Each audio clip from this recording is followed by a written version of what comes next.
most of you know the story. He had called twice a month and left a message on my answer machine. It was back in those days. I'd never returned any of his phone calls.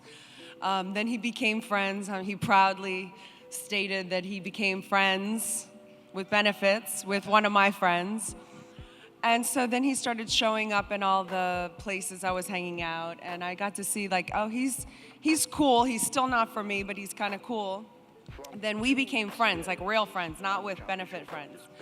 And it was interesting because I knew he liked me, but he was very respectful and just patient, almost like he knew something that I didn't know.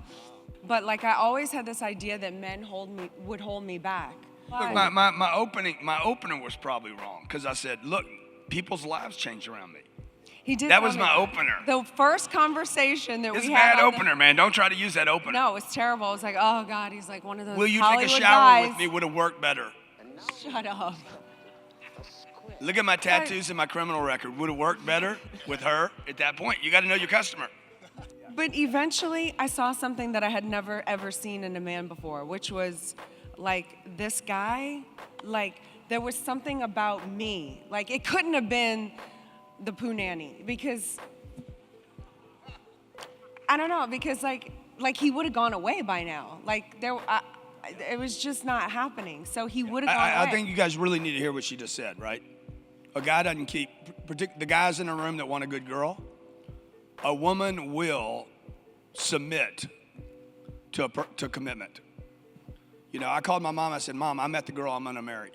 And my mom's like, have you guys been out? I said, no, she doesn't want anything to do with me. And my mama said, she says, Grant, it takes two.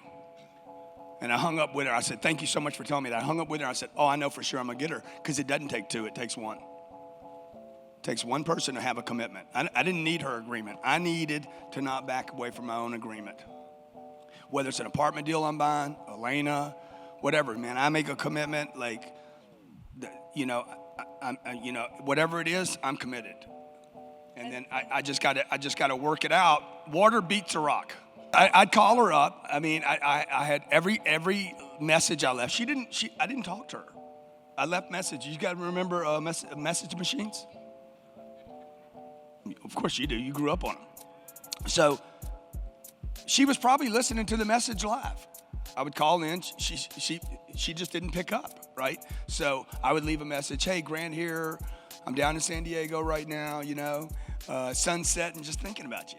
The next message would be a little different. Like every time I just changed them, you know, saw you the other day over at, I'd start running into a proximity, right? It's all a sales cycle. So you're like, you got to close the proximity to the target, right? The closer you can get to the target, the closer the 10X brothers can get to me or to get to people that can help them. But it ain't going to happen in your living room.